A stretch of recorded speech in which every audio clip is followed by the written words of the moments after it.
자, 오늘은 누가복음 18장, 오늘도 뭐 기도에 대한 내용일 수도 있는데, 사실 오늘 제가 강조해서 여러분들과 공부하고 나누려고 하는 건 기도가 아닙니다. 사실 이 말씀은 기도하라는 내용이 핵심은 아니에요. 물론 1절에 항상 기도하고 낙심하지 말아야 할 것, 이렇게 이걸 비유로 하셨다라고 해서 기도를 빼라, 그런 의미는 당연히 아닌데, 이거 봐, 기도 또 하래, 그런 내용은 사실 아니라는 겁니다.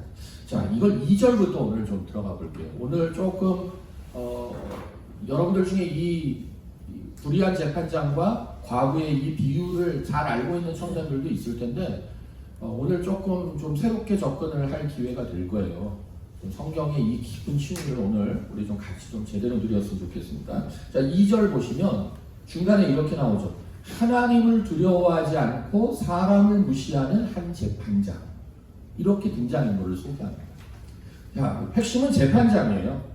자, 그럼 여러분 재판장이라는 건 오늘날도 마찬가지지만 고대에도 동일합니다. 재판장이 하는 일은 우리 인간들의 삶에, 인간은 홀로 사는 존재가 아니잖아요. 인간만이 아니에요. 모든 생명체는, 홀로 사는 생명체는 사실 존재하지 않습니다.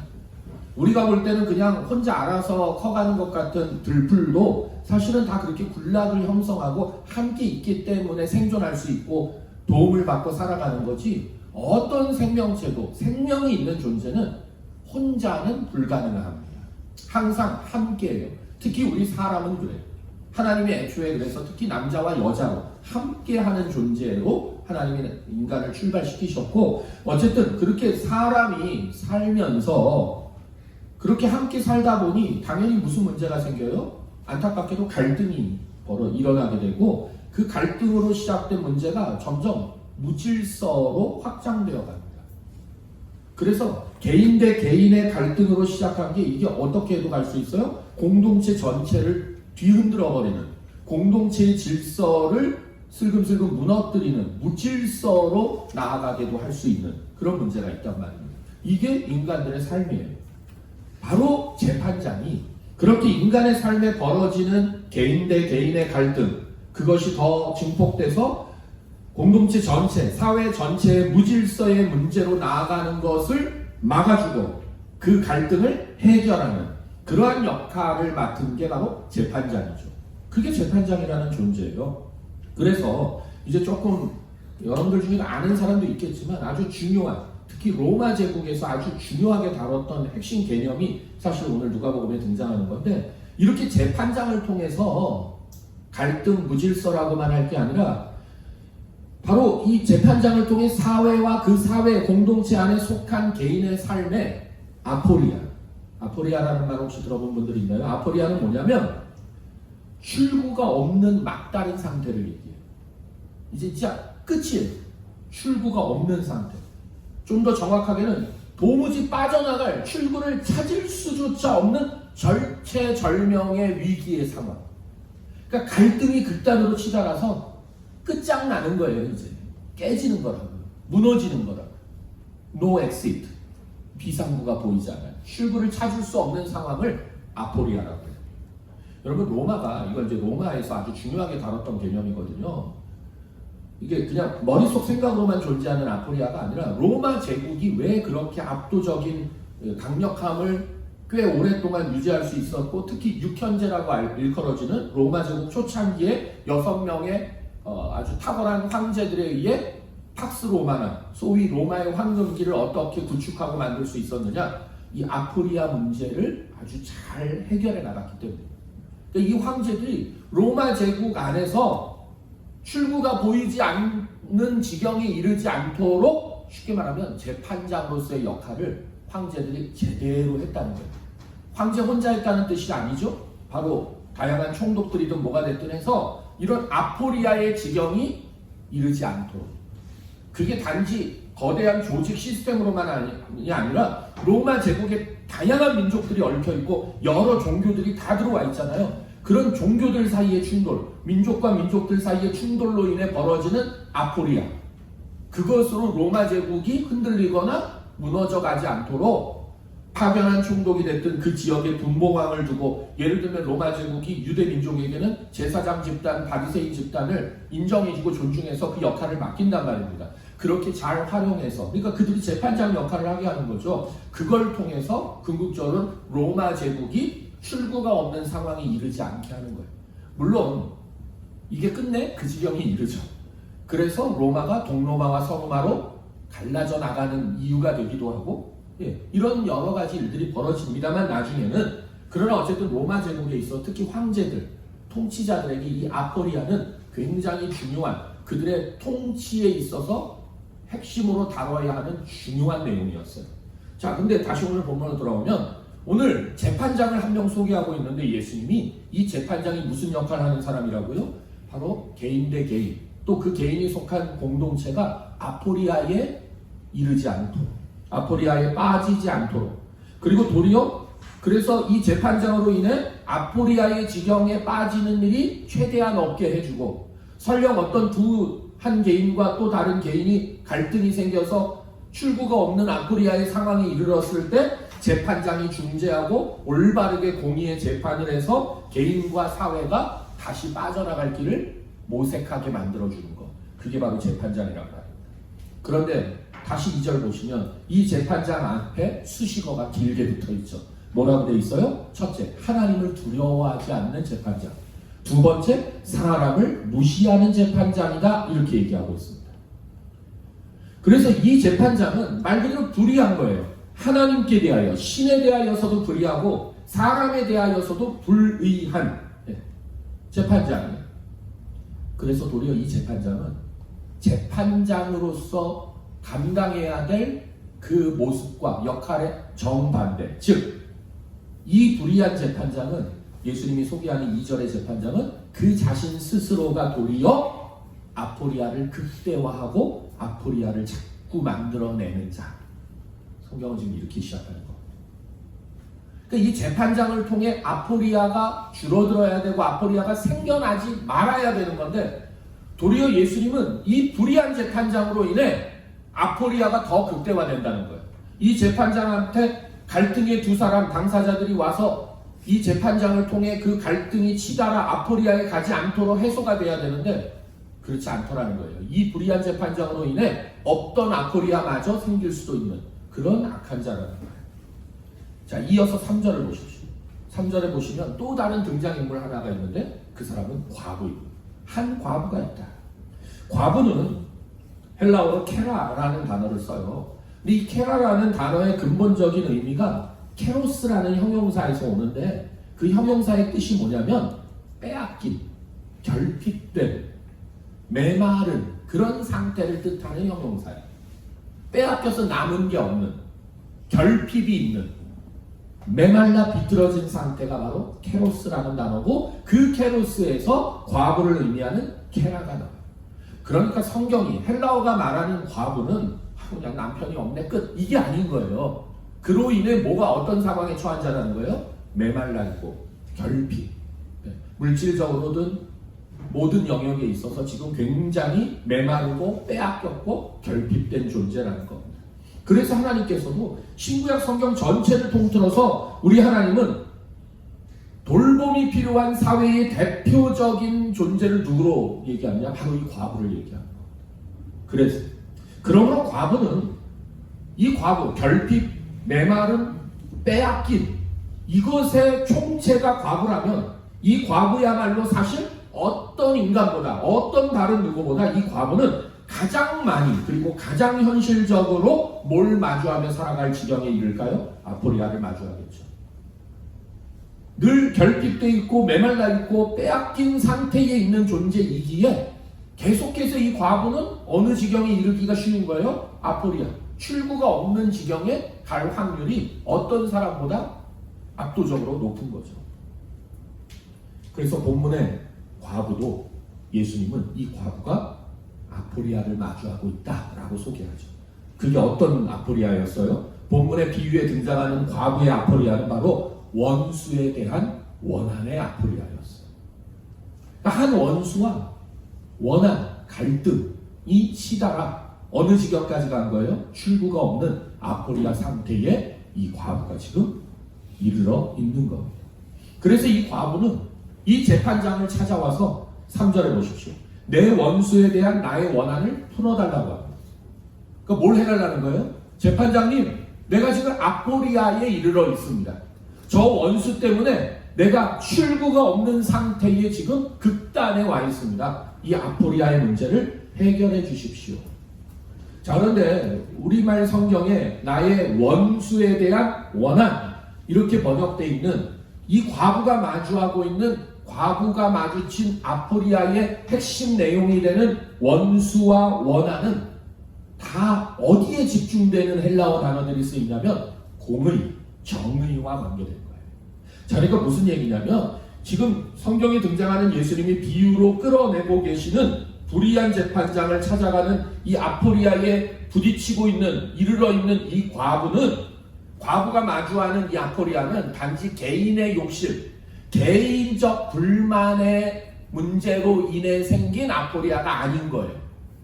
이 과부는 지금 정당하게 결핍된, 빼앗긴, 메말라 있는 과부인 자신이 정당하게 얻어야 하고 정당하게 누려야 할 그 공의로운 무언가 혹은 어떤 대상을 이 원수에게 의롭지 못한 방법으로, 불의의 방법으로 빼앗기거나 손해를 본 아포리아인 겁니다.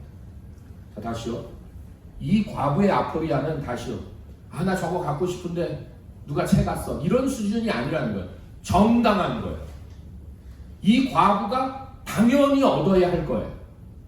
근데 그것을 원수가, 갈등의 대상인 원수가 정당하지 않은 방법, 의롭지 않은 그러한 방식으로 빼앗아간 것. 그래서 원수에 대한 원한, 바로 공의와 정의에 연결되어 있는 아포리아를, 이 아포리아를 해소해주고 해결해야 될 책임과 역할을 맡은 재판장에게 가지고 온 거예요. 그런데 이미 우리가 나눴죠. 이 재판장은 놀랍게도 아포리아를 끊어내주고 해소해주는 역할은 안 하고 있고, 도리어 그 재판장이 아포리아를 더 만들어내고 있고 아포리아를 극대화하는 불의한 자라고 예수님은 소개하고 있죠. 그런데 여기에 이제 계속해서 더 놀라운 예수님의 말씀이 이어지죠. 그런데도 불구하고 이 과부는, 물론 이 과부는 이 재판장이 불의한 재판장인지를 몰랐을 수도 있어요. 그러나 어쨌든 이 과부는 놀랍게도 이 불의한 재판장을 찾아가는데, 한 번 찾아가고 해결 못 받았으니 어쩔 수 없네. 역시 높은 분들은 나같이 미천한 자를 신경도 안 쓰나 봐. 어쩔 수 없다. 이러지 않았다는 거예요. 자, 3절에 보면 이 과부가 어떻게 했다고 나와요? 자주 그에게 갔다. 자주 그에게. 그가 누구예요? 재판장이에요. 어떤 재판장이에요? 하나님을 두려워하지 않고 사람을 무시하는 불의한 재판장이에요. 누가요? 이 과부가 정의와 공의에 연결된, 정당하게 얻어야 하고 누려야 할 것들을 불의의 방식으로 빼앗긴 아포리아 지경에 이른, 출구가 없는 막다른 처지에 도달한 메마른, 결핍된, 빼앗긴 존재요 인생의 중심이 되는 이 과부가 자주 갔다는 거예요. 자, 우리말 번역에서도 약간 뉘앙스가 없는 건 아니지만 이럴 때 이제 좀 원어를 보는 게 확실히 이 예수님의 이 비유의 의도를 금방 눈치챌 수 있어요. 우리말 자주 가서를 우리는 자주 따로 가서 따로 단어가 이제 달라져 있잖아요. 근데 이것을 헬라어에서 한 단어를 써요. 에르케토라는 단어를 썼더라고요. 이 에르케토가 에르코마이라는 헬라어 동사에서 나오는데, 이 에르코마이에, 우리말에는 뭐 시제 이런 거 있긴 있지만 서양 언어처럼 복잡하지 않잖아요. 근데 제가 이제 학부에서 독일어를 했잖아요. 독일어만 해도 이게 좀 복잡해. 거슬러 올라가서 라틴어로 가면 더 복잡해. 라틴어의 또 어머니격이 되는 헬라어, 고대 그리스어로 가면 장난이 아닙니다. 시제와 격, 태. 격은 뭐예요? 주격, 소유격, 목적격, 뭐 역격, 뭐 엄청 나오고, 시제는 뭐예요? 뭐 과거, 현재, 미래만 있는 게 아니라 과거 완료. 근데 영어에도 뭐 현재 완료, 과거 완료는 있잖아요. 근데 헬라어나 라틴어에 가면 거기에 미완료라는 게 또 붙어요. 채 완료되지 않은, 과거로부터 완료되지 않은 미완료 과거형이라는 게 있어요. 여기 우리말 에르케토로 자주 가서로 번역된 원문에는 에르케토, 예수님이 사용하신 단어가 바로 에르코마이의 미완료 과거형이에요. 이 미완료 과거형만 보면 독자들은 딱 뭘 눈치챌 수 있냐면, 무진장 반복해서 가는 거구나, 이걸 하는 거예요. 끝이 나지 않는 거예요. 한 10번 했다가 아니에요. 언제까지 반복해서 가는 거냐? 이미 비유 결론에도 나오지만 끝날 때까지, 해결될 때까지 이 과부가 자신의 아포리아로 인하여 재판장을 무지막지하게 반복해서 찾아가는 거예요. 그러자 5절에 이러한 재판장의 반응이 나오죠. 이 과부가 나를 번거롭게 하니, 여기서 번거롭게 하는 이유는 뭐예요? 이 과부가 미완료 과거형으로 끊임없이 자기를 찾아오는 거예요. 이 과부가 나의 아포리아를 좀 해소해 주십시오라고 이 재판장에게 너무 찾아오니까 재판장이 뭐라고 이제 느끼기 시작해요? 너무 번거롭다. 그래서 어떻게 해요? 5절 끝에도 보시면 그렇지 않으면 늘 와서, 그러니까 재판장도 이게 인지가 된 거예요. 이 과부가 매일 끊임없이, 진짜 끊임없이 찾아오니까 어떻게 될 거라고요? 나를 괴롭게 하겠구나. 그러니까 이 과부의 미완료 과거형으로 인함으로 이 재판장에게도 뭐가 돼요? 괴로움이 끝나지 않는다는 거예요. 미완료가 될 거라는 거예요. 자, 이게 뭐가 된 거예요? 새로운 아포리아가 이제 생겨난 거예요. 이 아포리아로 지금 예수님의 불의한 재판장과 과부를 비유로 들어서 항상 기도하고 낙심하지 않고 믿음을 보겠느냐라는 결론을 맺으신 예수님의 비유가 과부의 아포리아로 시작해서 불의한 재판장이 아포리아 문제를 해결하지 않는 것이 과부가 끊임없이 찾아오는 바람에 새롭게 불의한 재판장에게 그의 아포리아가 돼요. 진짜 이제는 재밌는 분인 거예요. 이 재판장은 원래 어떤 면에서는 권력을 독점하고 있기 때문에 아포리아가 없을 수 있을 거였거든요. 지 맘대로 해버리면 되니까. 근데 가장 미천하고 연약하고 메말라 있고 다 빼앗긴 채 살아가는 이 여인, 이 과부 여인의 끊임없는 멈추지 않는 미완료 반복되는 찾아옴으로 불의한 재판장에게 출구가 없는 괴로움이 아포리아가 생성되기 시작해요. 그러니까 이 재판장이 화들짝 놀는 거예요. 이랬다가는 출구 없는 지경에 내가 이루고 말겠구나. 이 아포리아로 나 죽겠구나. 무너지겠구나. 그렇게 깨닫게 됐다는 거예요. 자, 과부가 어느 정도 재판장에 갔느냐. 아까 미완료 과거로 에르코마니를 썼다라고 했잖아요. 이 재판장이 번거로움을 느낀다 할 때, 이건 이제 제가 또 쭉 찾아봤더니 헬라어로 이건 저도 몰랐던 단어예요. 번거롭다가 코포스라는 단어를 썼더라고요. 근데 이게 어떤 의미의 번거로움이냐면 수고, 노동, 고통. 근데 그 수고와 노동과 고통이 어느 정도의 수고와 고통과 노동이냐면 녹초가 될 정도로 애쓴 결과로 나오는 수고. 무슨 얘기인지 아시겠죠? 그 노동이 녹초가 될 정도여서 그 노동, 자 이제 끝 하는 순간 뭐가 된 거예요? 그대로 뻗어버려요. 지금 재판장이 나를 번거롭게 한다 할 때 그 느낌을 지금 쓰고 있는 거예요.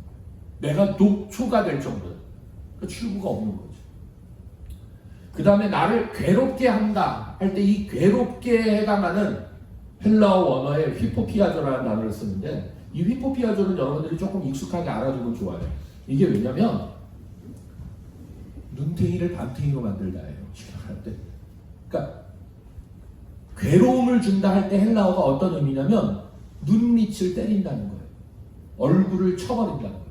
이게 헬라어 의미에서 우리말로는 괴로움이라고 번역했는데 헬라어 히포피아조의 괴롭다. 그들이 생각하는 괴로움의 의미가 딴 데를 때리는 것도 아니고 눈밑을 치는 거예요. 계속. 근데 이게 한 대 그냥 엄청 세게 때리는 게 아니라 그냥 약간 어떻게 보면 양양펀치일 수도 있는데 계속 와서 눈밑을 쉬지 않고 끊임없이 쳐대는 거예요. 어떤 느낌인지 오겠어요? 이게 전부 다 뭐가 돼요? 이 재판장의, 불의한 재판장의 아포리아가 돼요. 그러니까 재판장에게 지금 이 과부는 당신이 내 아포리아를 해결하지 않으면 내가 당신의 아포리아가 될 수 있어. 당신에게 아포리아가 발생할 수 있어. 이럴 정도로 과부는 끈질기게 재판장을 찾아가서 뭘요? 원수에 대한 나의 원한, 곧 내가 정당하게 얻어야 하고 내가 가져야 할 것들을 불이하게 빼앗긴 나의 아포리아를 해결해달라. 이렇게 요청했다는 것. 자, 이 비유를 드시고서 그리고 나서 드디어 예수님이 말씀하시는 거예요. 다시 1절로 가보십시오. 이 비유의 내용을 이제 다 합쳐서 비유를 통해 뭘 가르치시고 싶었느냐? 제자들과 오늘날 우리 성도들에게 1절 항상 기도하고 낙심하지 마라 라고 가르치고 계시더라고요. 그러니까 예수님께서 지금 항상 기도해, 너희는 낙심하지 말아야 해 라고 이렇게 말씀하시는 까닭은 우리가 성도가, 이 성도는 누구예요? 뒤쪽에 보시면 택하심을 받은 자들이에요. 그러니까 이 기도하고 낙심하지 말아야 할 자들은 예수 믿지 않는 세상 사람들은 아무 해당이 없어요. 그러나 여러분, 우리가 나는 예수를 믿는 자야, 나 하나님의 자녀야, 나는 하나님의 백성이야 라는 우리가 믿음 그리고 신앙을 갖고 있다면 우리는 바로 항상 기도해야 할 자들이고 낙심하지 말아야 할 자들인 거예요. 자, 그럼 왜 이렇게 말씀하셨다고요? 우리에게? 우리가 택하심을 받은 우리가 정당하게 우리가 얻고 누려야 할 무언가를 빼앗기거나 손해를 보는 아포리아를 우리도 끊임없이 이 세상에서 마주하며 살아가기 때문이라는 거예요. 과거만 그런 게 아니잖아요. 우리도 그렇잖아요. 우리도. 물론 우리도 정당하고 의로운 것이 아니라 내 개인의 더러운 욕심 때문에 때로는 빼앗기거나 손해볼 때도 있죠. 그러나 하나님 믿는 우리가 맨날 말 같지도 않은 욕심 부려요, 여러분? 세상 사람들한테 난 절대 안 줘. 네? 혜민이가 맨날 재윤이한테 난 쟤한테 하나도 지지 않을 거야. 그래가지고 재윤이가 뭐 맛있는 거 먹고 있으면 가서 다 집어서 다 뺏어 먹고 이런 거 안 하잖아요, 유치하게. 말도 안 되는 짓 안 하잖아요. 그런 거 안 한다고요. 근데 그렇지 않고 우리가 하나님 믿는 자이기에 우리가 정당하게 누려도 될 그런 것들을 손해를 보고 빼앗기는 그런 아포리아의 상황을 우리도 이 땅을 살아가며 끊임없이 마주해야 한다고요. 정말 그렇잖아요. 직장에서 때로 교회 다니고 예수 믿는다는 것 때문에 눈치를 볼 수밖에 없는 상황들이 있어요. 그런 것들, 바로 그러하기 때문에 예수님께서 항상 기도해야 하고 낙심하지 말라는 거예요. 자, 그러면 우리는 궁금해해야죠.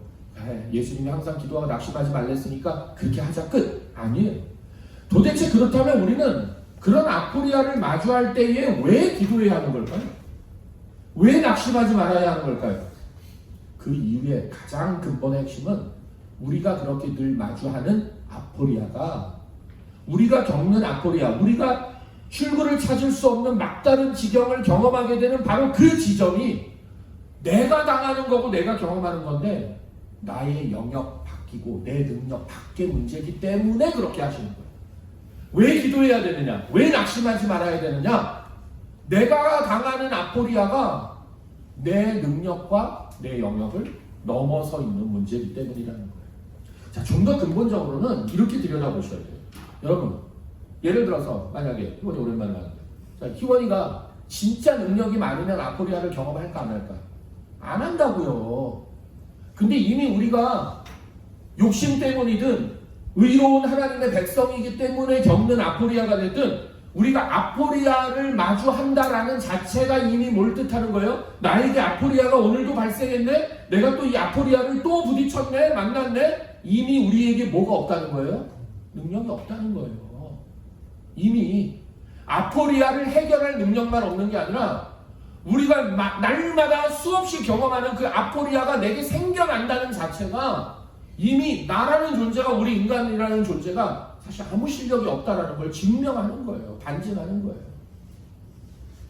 그렇기 때문에 예수님께서 기도하라고 하고 낙심하지 말라고 하는 거예요. 왜 그럴까요? 기도가 도대체 뭐기 때문에 그럴까요? 자, 기도란 무엇이냐? 자, 이런 건 이제부터 잘 받아 적으셔야 돼요. 기도를 성경은 이렇게 세 가지로 정의합니다. 첫째, 기도란 기도하는 나에게, 내가 기도하는 거예요. 기도하는 내게 내가 감당할 수 없는 비상 상황, 즉 아포리아가 발생했음을 인식하고 인정하는 게 바로 기도예요. 여러분, 우리가 하나님께 기도한다, 기도를 시작했다라는 자체가 하나님, 내가 감당할 수 없는 아포리아가 내게 생겨났습니다. 비상 상황이 내게 벌어졌습니다. 그걸 내가 지금 인식합니다. 인정합니다. 두 번째, 기도란 뭐냐? 그 비상 상황 아포리아를 그대로 놔두면 그냥 그러다 없어지는 게 아니라 내가 그 비상상황과 아포리아를 마주한 내가 심각한 위기에 처하게 될 것이고 그러하기에 비상상황이 해결되기를 내가 간절히 원합니다. 이게 기도예요. 근데 이게 끝이 아니에요. 기도의 마지막 세 번째 성경이 말씀하는 기도는 뭐냐? 셋째, 최종적으로 바로 우리가 내가 마주하는 그 비상상황 아포리아는 오직 하나님은 해결하실 수 있습니다. 그것을 나는 전적으로 신뢰합니다. 믿습니다. 라고 고백하는 걸 기도라고 하는 거예요. 다시요. 첫째, 기도하는 나에게 비상상황 아포리아가 생겼음을 인식하고 인정하는 것. 둘째, 그 비상상황을 놔두면 나는 심각한 위기에 빠집니다. 그러니 해결되기를 간절히 바랍니다. 셋째, 이 비상상황 아포리아는 오직 하나님이 해결하실 수 있습니다. 하나님은 해결하실 수 있습니다. 나는 그것을 믿습니다. 신뢰합니다.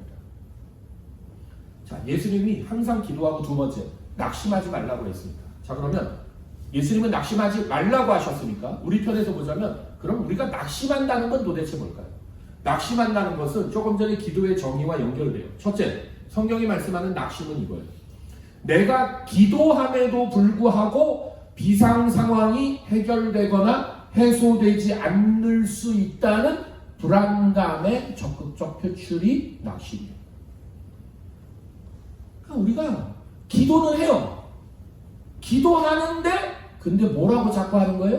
야, 이 아포리아, 이 비상 상황 내가 기도는 하지만 해결되지 않을 것 같아. 해소가 안 되는 것 같아. 불안함. 그걸 적극적으로 감정적으로 드러내기 시작하는 게 그게 바로 낙심. 둘째, 성경이 말씀하는 낙심은 하나님께서 내 비상 상황, 내가 마주한 이 아포리아에 하나님은 별로 관심이 없는 것 같아. 하나님은 해결해 줄 별로 마음이 없으신 것 같아. 아니야, 혹은 능력이 없으신 것 같아. 이렇게 의심하는 것을 성경은 낙심했다라고 합니다. 사실 실제로 우리 인간이 이거에 답을 주긴 어렵습니다만 대표적으로 그런 유명한 말들 많잖아요. 나치가 히틀러가 유대인을 600만 넘게 학살할 때에 도대체 하나님은 뭐하고 계시냐 이 고민이 나오는 거예요. 우리나라에도 아주 유명한 연세대학교 신학과 연세대학교 기독교학과 체플 때 80년 그 신군부 들어서고 나서 민주화 소위 자유를 부르짖고 이제 대학생들이 막 데모하다가 계속 이제 뭐 쉽게 말하면 최루탄에 군대의 압박에 몰리면서 연세대학교 체플 시간에 실제 있었던 일이에요. 내가 그분 이름을 지금 기억 못해서 실명은 잊어버렸지만 체플 시간에 연대 신학과를 다니던 한 학생이 대표 기도할 때 이렇게 합니다. 하나님, 우리 현실을 보십시오. 쉽게 말하면 자유가 지금 말살돼 있고 군화에 짓밟히고 있고 이렇게 돼 있습니다. 그러면서 그 신학생이 대놓고 이렇게 기도했어요. 하나님 뭐 하십니까? 이제 하나님 당신이 일할 차례입니다. 그 체플에 참여한 사람들의 거의 그 반응이 갈렸죠. 절반. 한쪽은 어디 하나님한테 저 따위로 이런 사람이 있는 반면에 진짜 기도는 저런 거야. 약간 오프 더 레코드인데 저는 후자입니다. 그렇게 기도하는 거예요. 사실 이미 다윗이 툭하면 그렇게 기도했어. 하나님 뭐 하세요? 그걸 느끼는 거예요. 근데 그게 낙심으로 번지기 시작해요. 그거는 그렇게 울부짖으며 하는 분들의 기도는 하나님이 해결 못해서가 아니잖아요. 하나님이 하실 수 있는 분이니까 해달라는 거고.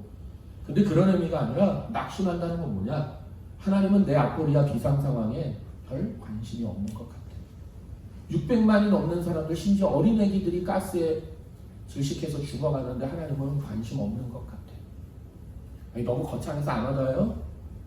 우리 앞길 안 열리면 그 고민 들잖아요. 여러분 막 취업하려고 막 수십 통, 수백 통 이력서 넣고 다 하는데 안 열리면 그렇잖아요. 세 번째, 낙심한다는 건 뭐냐? 이게 사실 우리 현실의 제일 낙심의 핵심이라고 저는 보는데 이 비상 상황, 이 아포리아가 해소가 되긴 돼요.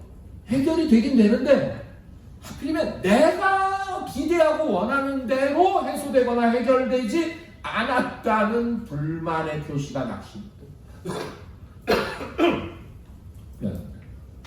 진짜 우리는 이 낙심을 제일 많이 하죠. 해소됐어요, 아포리아가. 비상 상황이 해결은 됐는데 하필 그게 내가 원했던 내용이 아닌 거예요. 내가 기대했던 모습이 아닌 거예요. 대표적으로 엘리야 선지자가 그랬죠. 엘리야 선지자가요, 열왕기상 18장에 갈멜산에서 하나님을 등지고 떠난 온 이스라엘 백성을 불러모으고 이세벨이 끌고 들어온 바알과 아세라를 섬기는 850명의 제사장들과 대판 붙었잖아요. 거기서 여호와 하나님께 기도하고 하나님께서 들으셔서 응답하셔서 하늘에서 불이 내려 물을 갖다 부었던 소를, 제물을 하나님이 그냥 성경 표현대로 하자면 불로 다 핥아버리셨다는 거예요. 불의 혀가 쉽게 말하면 나와서 불이 이렇게 그 물 그리고 그 제물을 훑어서 핥아서 혓바닥으로 이렇게 집어삼키듯이. 어마어마한 기적이잖아요. 그러니까 지금 일종의 아포리아와 비상 상황이 해결된 겁니다. 그래서 기송강가에 가서 850명의 바알과 아세라를 섬기던 제사장들을 다 목베어 죽여버리고 말이죠. 그런데 그 다음 반전이 일어나죠. 그 다음날 뭐라고 나와요? 이세벨이 야, 내가 내일까지 저 엘리야 살려두면 내가 인간이 아니다. 그때 엘리야가 깜짝 놀라서 이제 미쳐 팔딱 뛰는 거죠. 이 비상상황 아포리아가 해결은 됐어요. 해소는 됐어요. 여호와 하나님이 참으로 살아계신 하나님이고 전능하신 분이라는 게 증명이 됐거든요. 엘리야가 기대한 대로. 그러면 그 다음에 더 한 걸음 더 나아가 원한 아포리아와 비상 상황의 최종 해결은 뭐겠어요? 이세벨이 무릎 꿇고 나와서 제발 엘리야 선지자님 날 좀 용서해줘요, 살려줘요 이랬어야 될 거란 말이죠. 근데 도리어 이세벨이 내가 너 죽여버린다 이렇게 나와요.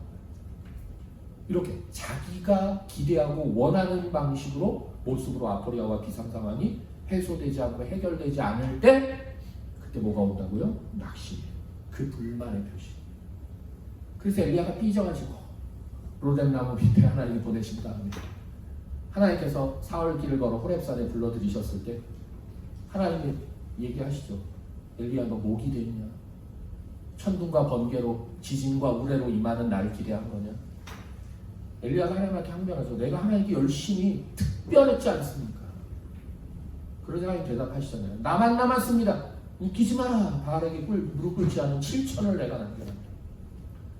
엘리야가 왜 낙심했습니까? 딱 이것 때문에. 그리고 우리도 사실 거의 다 이 세 번째예요. 우리는 하나님이 해결하실 거라고 우리는 당연히 인정하고 믿어요, 사실. 근데 하나님이 해결하신 그 아포리아의 마지막 모습이 내가 원하고 내가 바라던 모습이 아닐 때 그 불만이 우리는 낙심으로 가요. 자, 그래서 예수님이 최종적으로 이제 7절과 8절에 말씀하시는 겁니다. 하물며 하나님께서 8절 끝에 속히 그 원한을 풀어주십니다. 자, 결국 예수님께서 우리에게 불의한 재판장과 아포리아를 중심에 두고 아포리아로 점철된 비상 상황으로 평생을 살아갈 수밖에 없는 과부를 비유로 들어 사용하시면서 우리에게 항상 기도하고 낙심하지 마라 라고 가르치시며 결론 맺으신 게 뭐라고요? 하물며 하나님께서 속히 그 원한을 풀어주실 거다. 하나님이 왜 안 해주시겠느냐? 자, 결국 어디로 예수님은 결론을 모으시는 거예요? 야, 너네 계속 깨어 기도해. 너네 낙심하면 가만 안 둬. 그건 성도도 아니야. 그게 아니라 하나님이 결론이라는 거예요. 하물며 하나님. 왜 우리에게 야, 너네 항상 기도해. 그럴 수 있어. 그렇게 해도 돼. 낙심하지 마. 니들이 생각하고 원하는 방식으로 비상상황 아포리아가 해결되지 않고 해소되지 않았어도 불만으로 낙심으로 가지 않아도 괜찮아. 왠 줄 알아? 하나님은 너희의 원한을 속히 풀어주시는 분이야. 즉 하나님은 우리의 원한, 우리가 당하는 아포리아, 우리의 비상상황, 엄밀히 말하면 우리 개인의 욕심이나 불만의 문제가 아니라 하나님의 자녀로 하나님의 백성으로 우리가 이 땅을 살아가며 우리가 당연히 누려야 하고 우리가 가져야 하고 우리가 해낼 수 있는 그런 것들을 막히거나 빼앗기거나 우리가 손해를 볼 때에 우리 하나님은 그 비상상황 아포리아를 못 본 척하거나 불의한 재판관처럼 이거 제끼는 그런 분이 아니라는 거예요. 속기.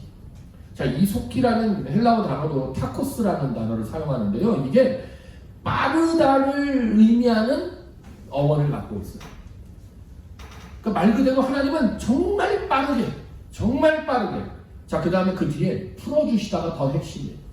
속히 풀어주신다 할 때 여기 풀다가 우리는 뭐 매듭, 얽혀있는 걸 풀다. 엄밀히 말하면 그 의미가 아니라 근본적으로는 만들다예요. 행동하다. 우리말 번역으로는 풀어주신다고 되어 있는데 이게 포이에오라는 단어를 쓰거든요. 어떤 단어라고요? 만드는 거예요. 자, 그래서 이 풀어주신다, 포이에오의 핵심 의미는 엄밀히 말하면 하나님의 창조의 능력을 말해요. 창조의 능력. 그러니까 없는 것, 형태가 없는 것을 하나님이 만드시는 것. 하나님께서 태초에 온 우주 만물과 우리 사람을 창조하시는 것. 그리고 이 같은 이 포이에오라는 풀어주신다로 오늘 본문에 번역된 걸 복음서에서 자주 사용하는데 주로 어디에 쓰는지 아세요? 예수님께서 기적을 행하실 때. 기적을 행하시다, 표적을 행하시다라고 할 때 이 포이에오를 써요. 그러니까 하나님께서 우리의 아포리아, 우리의 비상 상황에 대하여 우리 하나님은 어떤 분이라고요? 속히 풀어주시는데 없는 것을 만들어서라도 기적을 베풀어서라도 행하심으로써도 하신다는 거예요. 그런데 여기가 끝이 아니에요. 포이에오가. 여러분 보세요. 하나님의 창조는 그냥 어느 날 심심해서 이건 내가 한번 좀 만들어 볼까 작품 하나? 이게 아니잖아요. 하나님의 창조에는 진리와 의와 선함을 위한 목적과 의도가 담겨 있어요. 예수님이 행하시는 포이에오, 기적을 행하시면은 아이고 저것들 못 먹어서 배고프나 보네. 옛다. 대단하지. 이게 기적이 아니잖아요. 예수님의 기적은 그 기적을 통하여 생명의 떡이신 예수님, 구원의 영생의 주인을 바라보게 하고 만나게 하는 게 초점이에요. 그게 기적이잖아요. 그래서 이 포이에오, 우리 하나님이 속히 원한을 풀어주셔.